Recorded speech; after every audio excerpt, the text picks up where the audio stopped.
Paradise Lost by John Milton, Book 1. Of man's first disobedience, and the fruit of that forbidden tree whose mortal taste brought death into the world, and all our woe with loss of Eden, till one greater man restore us and regain the blissful seat. Sing, heavenly muse, that on the secret top of Oreb, or of Sinai, didst inspire that shepherd, who first taught the chosen seed in the beginning how the heavens and earth rose out of chaos. Or Sion hill delight thee more, in Silua's brook that flowed fast by the oracle of God. I thence invoke thy aid to my adventurous song, that with no middle flight intends to soar above the Aeonian mount, while it pursues things unattempted yet in prose or rhyme. And chiefly thou, O Spirit, that dost prefer before all temples the upright heart and pure, instruct me, for thou knowest. Thou from the first wast present, and with mighty wings outspread, dove-like sattest brooding on the vast abyss, and madest it pregnant. What in me is dark, illumine what is low, raise and support, that to the height of this great argument I may assert eternal providence, and justify the ways of God to men. Say first, for heaven hides nothing from thy view, nor the deep tract of hell. Say first, what cause moved our grandparents in that happy state, favoured of heaven so high, to fall off from their Creator, and transgress his will for one restrained, lords of the world besides? Who first seduced them to that foul revolt? The infernal serpent. He it was, whose guile stirred up with envy and revenge, deceived the mother of mankind, what time his pride had cast him out of heaven with all his host of rebel angels, by whose aid, aspiring to set himself in glory above his peers, he trusted to have equalled the Most High if he opposed, and with ambitious aim against the throne and monarchy of God raced impious war in heaven, and battled proud with vain attempt. Him the almighty power hurled headlong flaming from the ethereal sky, with hideous ruin and combustion down to bottomless perdition, there to dwell in adamantine chairs and penal fire. Who durst defy the omnipotent to arms? 9 times the space that measures day and night to mortal men, he with his horrid crew lay vanquished, rolling in the fiery gulf confounded, though immortal. But his doom reserved him to more wrath, for now the thought both of lost happiness and lasting pain torments him. Round he throws his baleful eyes, that witnessed huge affliction and dismay, mixed with obdurate pride and steadfast hate. At once, as far as angels can, he views the dismal situation, waste and wild, a dungeon horrible, on all sides round as one great furnace flamed. Yet from those flames no light, but rather darkness visible, served only to discover sights of woe, regions of sorrow, doleful shades, where peace and rest can never dwell. Hope never comes that comes to all, but torture without end still urges, and a fiery deluge, fed with ever-burning sulphur unconsumed. Such place eternal justice had prepared for those rebellious. Here the prison ordained in utter darkness, and their portion set as far removed from God and light of heavens as from the centre thrice to the utmost pole. Oh, how unlike the place from whence they fell! There the companions of his fall, o'erwhelmed with floods and whirlwinds of tempestuous fire, he soon discerns. and weltering by his side one next himself in power, and next in crime, long after known in Palestine, and named Beelzebub, to whom the arch-enemy, and thence in heaven called Satan, with bold words, breaking the horrid silence, thus began. If thou beest he, but oh, how fallen, how changed from him, who in the happy realms of light, clothed with transcendent brightness, didst outshine myriads though bright. If he whom mutual league, united thoughts and counsels, equal hope and hazard in the glorious enterprise, joined with me once, now misery hath joined in equal ruin. Into what pit thou seest, from what height fallen, so much the stronger proved he with his thunder. Until then, who knew the force of those dire arms? Yet not for those, nor what the potent victor in his rage can else inflict, do I repent or change, though changed in outward luster. That fixed mind and high disdain from sense of injured merit, that with the mightiest raised me to contend, and to the fierce contention brought along innumerable force of spirits armed that durst dislike his reign, and me preferring his utmost power with adverse power opposed in dubious battle on the plains of heaven, and shook his throne. What though the field be lost? All is not lost. The unconquerable will and study of revenge, immortal hate and courage never to submit or yield. And what is else not to be overcome? That glory never shall his wrath or might extort from me, to bow and sue for grace with suppliant knee, and deify his power, who from the terror of this arm so late doubted his empire. That were low indeed.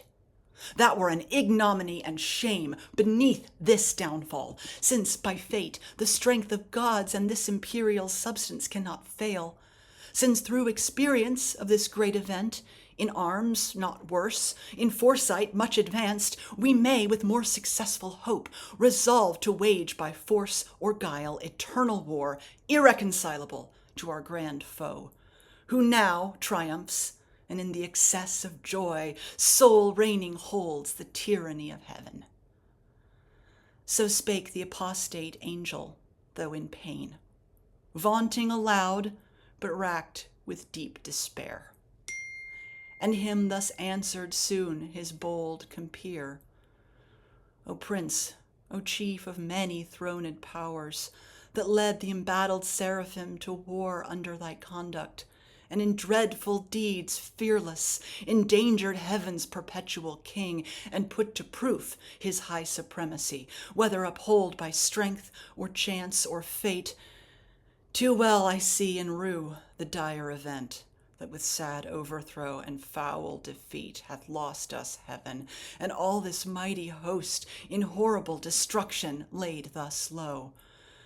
As far as gods and heavenly essences can perish, for the mind and spirit remains invincible, and vigor soon returns, though all our glory extinct, and happy state here swallowed up in endless misery. But what if he, our conqueror, whom I now of force believe almighty, since no less than such could have o'erpowered such force as ours, have left us this our spirit and strength entire, strongly to suffer and support our pains, that we may so suffice his vengeful ire, or do him mightier service as his thralls by right of war, whate'er his business be, here in the heart of hell to work in fire, or do his errands in the gloomy deep. What can it then avail, though yet we feel strength undiminished, or eternal being, to undergo eternal punishment? Whereto with speedy words the archfiend replied: To do ill our sole delight, as being the contrary to his high will whom we resist. If then his providence out of our evil seek to bring forth good, our labor must be to pervert that end, and out of good still to find means of evil, which oft times may succeed, so as perhaps shall grieve him, if I fail not and disturb him, his inmost counsels from their destined aim. But see, the angry victor hath recalled his ministers of vengeance and pursuit back to the gates of heaven. The sulphurous hail shot after us in storm. O'erblown hath laid the fiery surge that from the precipice of heaven received us falling, and the thunder, winged with red lightning and impetuous rage, perhaps hath spent his shafts, and ceases now to bellow through the vast and boundless deep. Let us not slip the occasion, whether scorn or satiate fury yield it from our foe. Seest thou yon dreary plain, forlorn and wild, the seat of desolation, void of light, save what the glimmering of these livid flames casts pale and dreadful?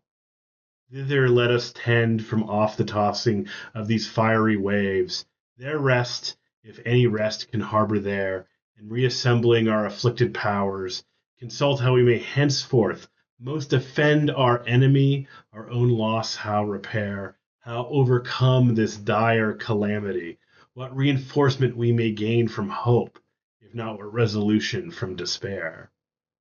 Thus Satan, talking to his nearest mate, with head uplift above the wave, and eyes that sparkling blaze at his other parts beside, prone on the flood, extended long and large, lay floating many a rood in bulk as huge as whom the fables name of monstrous size, Titanian or earthborn, that warred on Jove, Briareus or Typhon, whom the den by ancient Tarsus held, or that sea beast Leviathan, which God of all his works created hugest, that swim the ocean stream, him haply slumbering on the Norway foam, the pilot of some small night-foundered skiff, deeming some island off as seamen tell, with fixed anchor in the scaly rind, moors by his side under the lee, while night invests the sea and wished morn delays.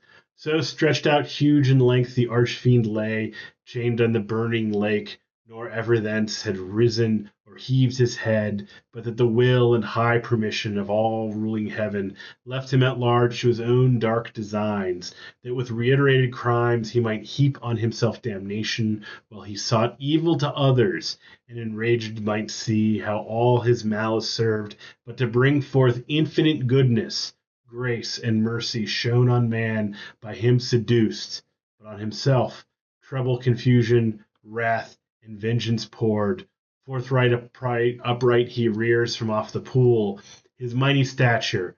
On each hand the flames, driven backwards, slope their pointing spires, and rolled in billows, leaving amidst a horrid veil. Then with expanded wings he steers his flight aloft, incumbent on the dusky air that felt unusual weight, till on dry land he lights, as if it were land that ever burned with solid, as the lake with liquid fire.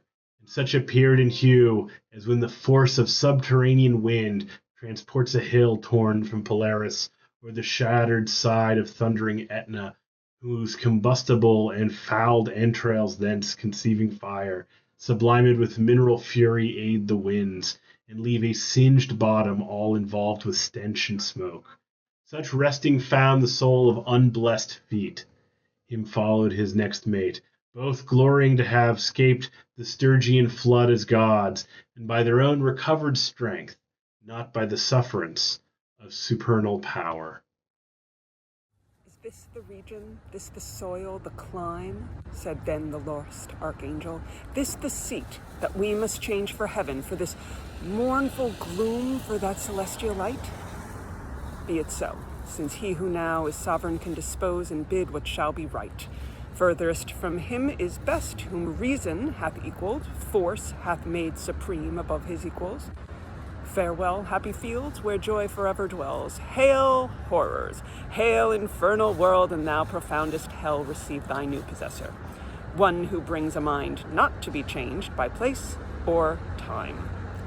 The mind is its own place, and in itself can make a heaven of hell, a hell of heaven. What matter where, if I be still the same, and what I should be all but less than he whom thunder hath made greater? Here at least we shall be free. The Almighty hath not built here for his envy, will not drive us hence. Here we may reign secure, and in my choice to reign is worth ambition, though in hell. Better to reign in hell than to serve in heaven. But wherefore we then, our faithful friends, the associates and co-partners of our lusts, lie thus astonished in the oblivious pool, and call them not to share with us their part in this unhappy mansion, or once more with rallied arms to try what may be yet regained in heaven, or what more, lost in hell? So Satan spake, and him Beelzebub thus answered, leader of those armies bright, which but the omnipotent none could have foiled, if once they hear that voice, their liveliest pledge of hope in fears and dangers, heard so often worst extremes, and on the perilous edge of battle when it raged in all assaults, their surest sign, they will soon resume new courage and revive, though now they lie groveling and prostrate on yon lake of fire, as we erewhile, astonied and amazed. No wonder, fallen from such a pernicious height. He scarce had ceased when the superior fiend was moving toward the shore, his ponderous shield, ethereal temper, massy, large, and round behind him cast. The broad circumference hung on his shoulders like the moon, whose orb through optic glass the Tuscan artist views as evening from the top of Fiesole, or in Valdarno, to descry new lands, rivers, or mountains in her spotty globe. His spear to equal which the tallest pine hewn in Norwegian hills, to be the mast of some great admiral, were but a wand he walked with to support uneasy steps over the burning marl, not like those steps on heaven's azure, and the torrid clime smote on him sore besides, vaulted with fire. Nevertheless, he so endured till on the beach of that inflamed sea he stood and called his legions, all angel forms, who lay entranced, thick as autumnal leaves that strew the brooks in Vallombrosa, where the Etrurian shades high or arched embower, or scattered sedge afloat, when with fierce winds Orion armed hath vexed the Red Sea coast, whose waves o'erthrew Bessarius and his Memphian cavalry, while with perfidious hatred they pursued the sojourners of Goshen, who held from the safe shore their floating carcasses and from broken chariot wheels, so thick bestrewn, abject, and lost lay these, covering the flood under amazement of their hideous change. He called so loud that all the hollow deep of hell resounded. Princes, potentates, warriors, the flower of heaven, once yours, now lost, if such astonishment as this can seize eternal spirits. Or have ye chosen this place after the toil of battle to repose your wearied virtue, for the ease you find to slumber here as in the vales of heaven? Or in this abject posture have ye sworn to adore the conqueror, who now beholds cherub and seraph rolling in the flood, with scattered arms and ensigns, till anon his swift pursuers from heaven's gates discern the advantage, and descending tread us down thus drooping, or with linked thunderbolts transfix us to the bottom of this gulf. Awake, arise, or be forever fallen. They heard and were abashed, and up they sprung upon the wing, and when men wont to watch on duty, sleeping found by whom they dread, rouse and bestir themselves ere well awake, nor did they not perceive the evil plight in which they were, or the fierce pains not feel, yet to their general's voice they soon obeyed innumerable. As when the potent rod of Amram's son in Egypt's evil day waved round the coast, upcalled the pitchy cloud of locust, warping on the eastern wind, that o'er the realm of impious Pharaoh hung like night, and darkened all the land of Nile.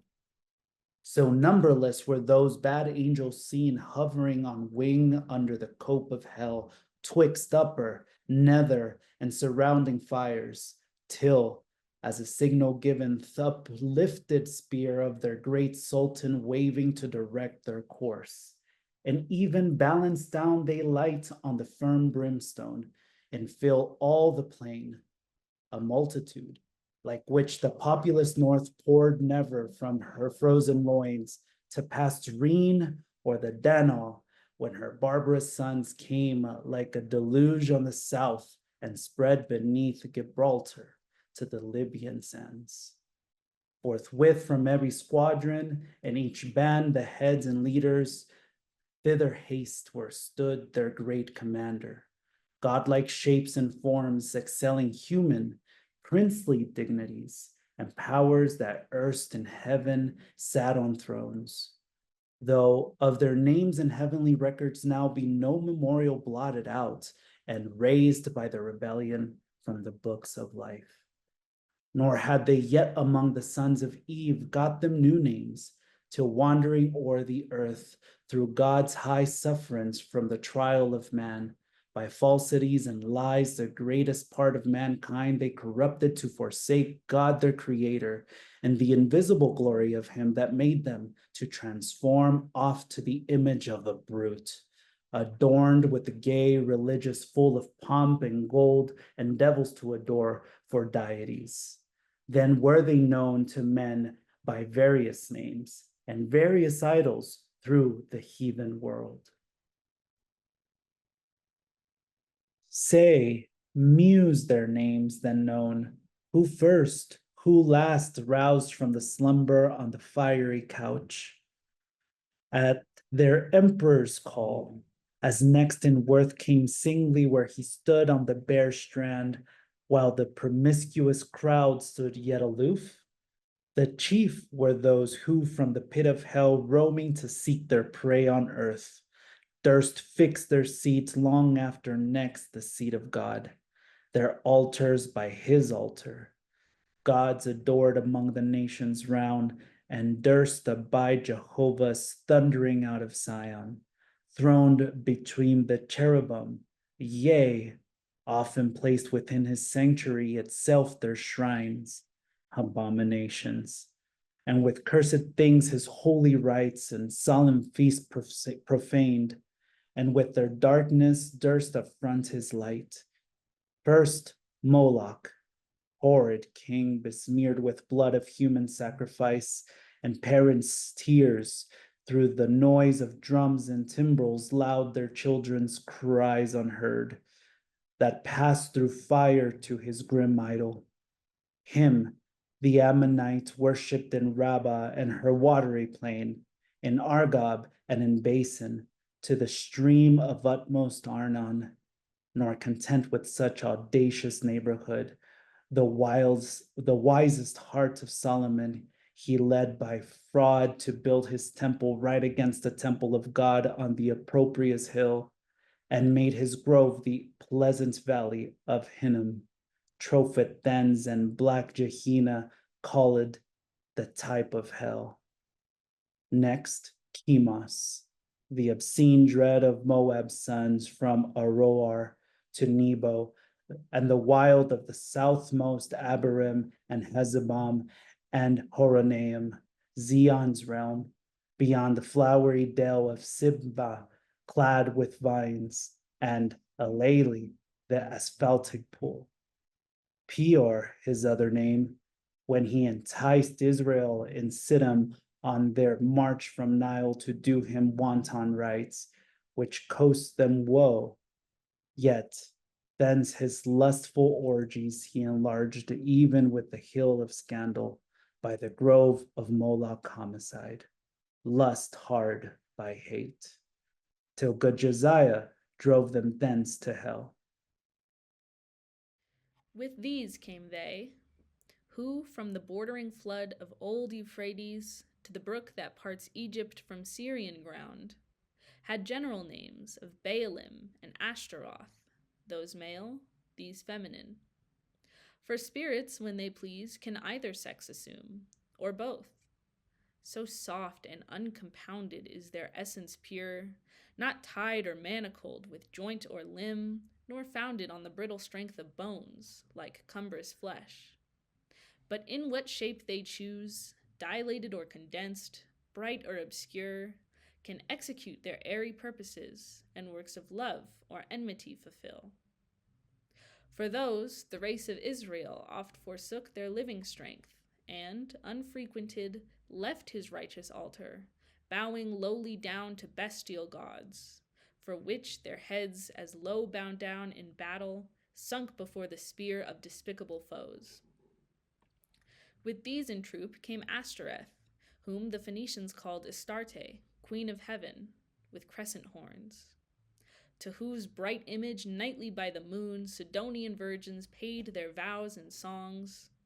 In Sion, also not unsung, where stood her temple on the offensive mountain, built by that uxorious king, whose heart, though large, beguiled by fair idolatresses, fell to idols foul. Thammuz came next behind, whose annual wound in Lebanon allured the Syrian damsels to lament his fate in amorous ditties all a summer's day, while smooth Adonis from his native rock ran purple to the sea, supposed with blood of Thammuz yearly wounded. The love tale infected Sion's daughters with like heat, whose wanton passions in the sacred porch Ezekiel saw, when by the vision led his eye surveyed the dark idolatries of alienated Judah. Next came one who mourned in earnest, when the captive ark maimed his brute image, head and hands lopped off in his own temple, on the Grunsel edge, where he fell flat and shamed his worshippers. Dagon, his name, sea monster, upward man and downward fish, yet had his temple high reared in Azotus, dreaded through the coast of Palestine, in Gath and Ascalon, and Acheron and Gaza's frontier bounds. Him followed Rimmon, whose delightful seat was fair Damascus, on the fertile banks of Abana and Pharphar, lucid streams. He also against the house of God was bold. A leper once he lost, and gained a king, Ahaz, his sottish conqueror, whom he drew God's altar to disparage and displace for one of Syrian mode, whereon to burn his odious offerings and adore the gods whom he had vanquished.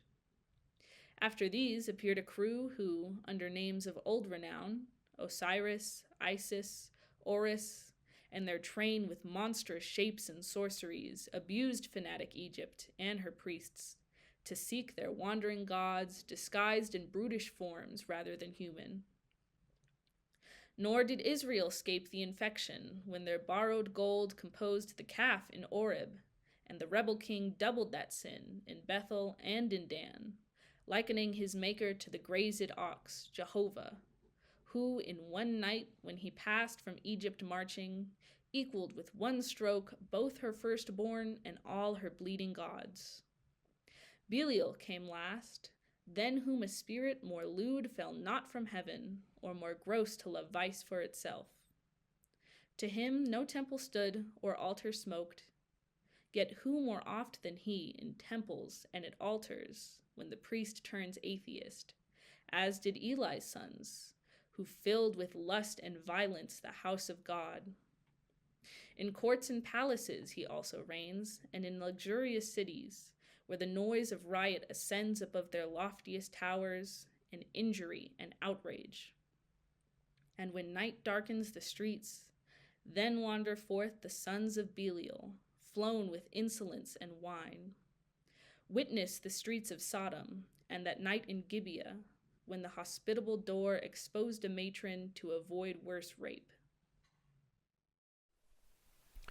These were the prime in order and in might. The rest were long to tell, though far renowned. The Ionian gods of Javan's issue held gods, yet confessed later than heaven and earth their boasted parents. Titan, heaven's firstborn with his enormous brood, and birthright seized by younger Saturn, he from mightier Jove his own and Rhea's son-like measure found. So Jove usurping reigned. These first in Crete and Ida known, thence on the snowy top of cold Olympus ruled the middle air their highest heaven, or on the Delphian cliff, or in Dodona and through all the bounds of Doric land, or who with Saturn old fled over Adria to the Hesperian fields, and o'er the Celtic roamed the utmost isles. All these and more came flocking, but with looks downcast and damp, yet such wherein appeared obscure some glimpse of joy, to have found their chief not in despair, to have found themselves not lost in loss itself, which on his countenance cast like doubtful hue. But he, his wonted pride soon recollecting, with high words that bore semblance of worth, not substance, gently raised their fainting courage, and dispelled their fears. Then straight commands that at the warlike sound of trumpets loud and clarions be upreared his mighty standard, that proud honor claimed Azazel as his right, a cherub tall, who forthwith from the glittering staff unfurled the imperial ensign, which full high advanced shone like a meteor streaming to the wind, with gems and golden lustre, rich emblazed, seraphic arms and trophies.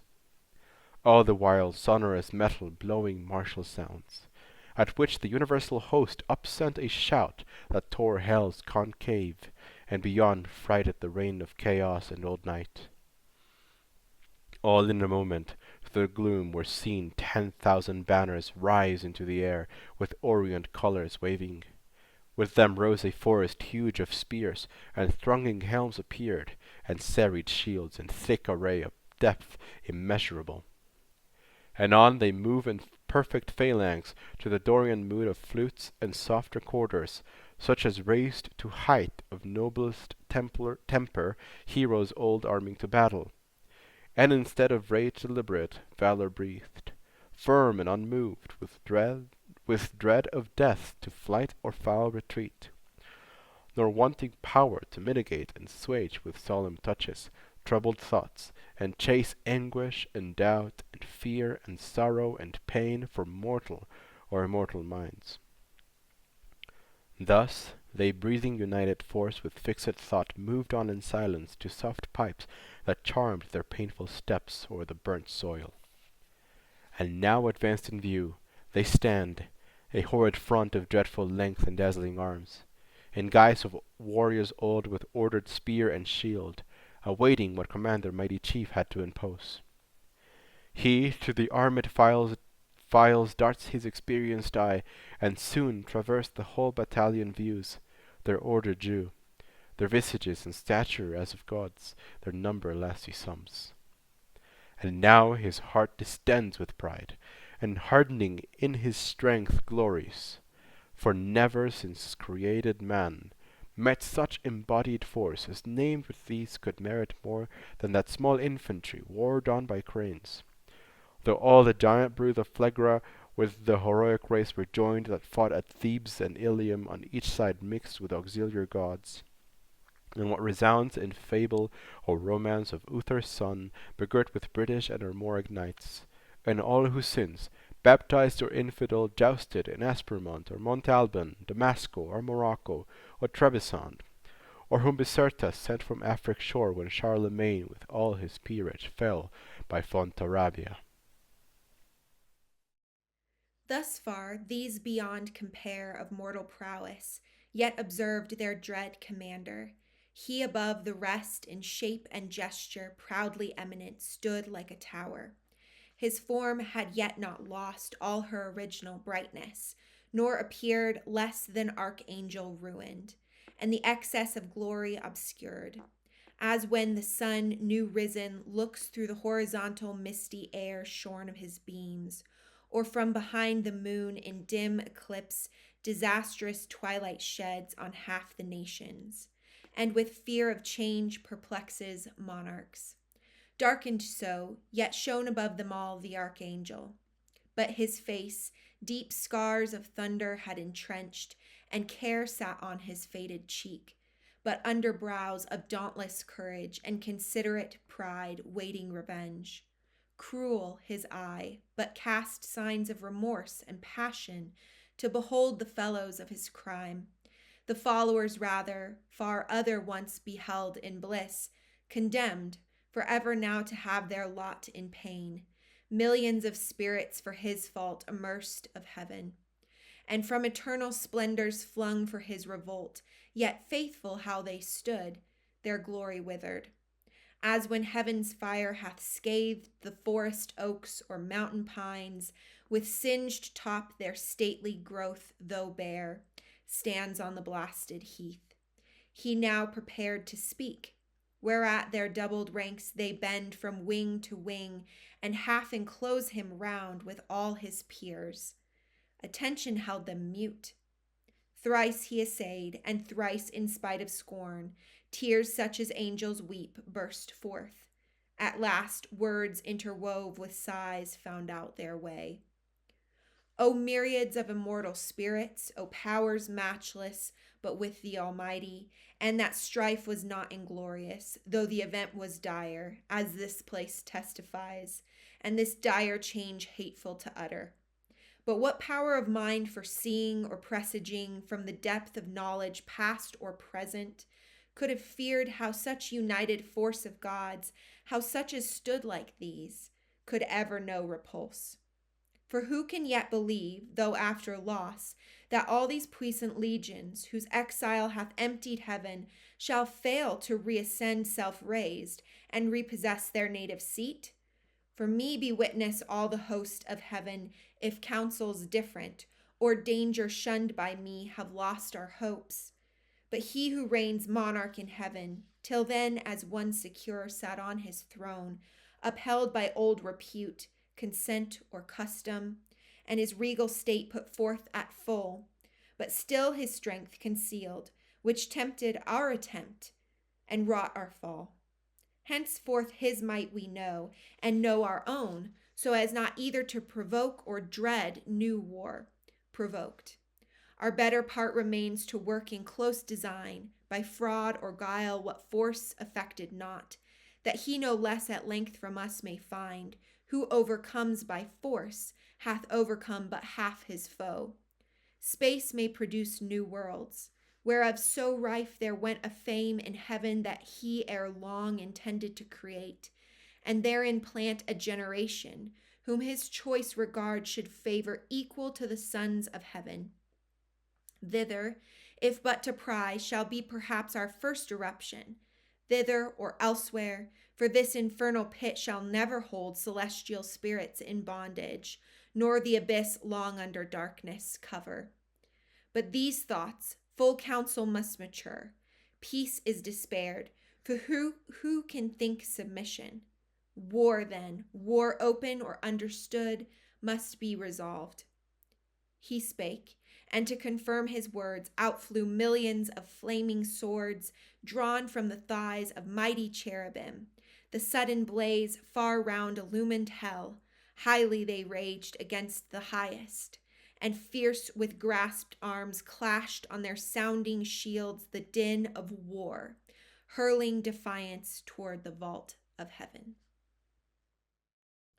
There stood a hill, not far, whose grisly top belched fire and rolling smoke. The rest entire shone with a glossy scurf, undoubted sign that in his womb was hid metallic ore, the work of sulphur.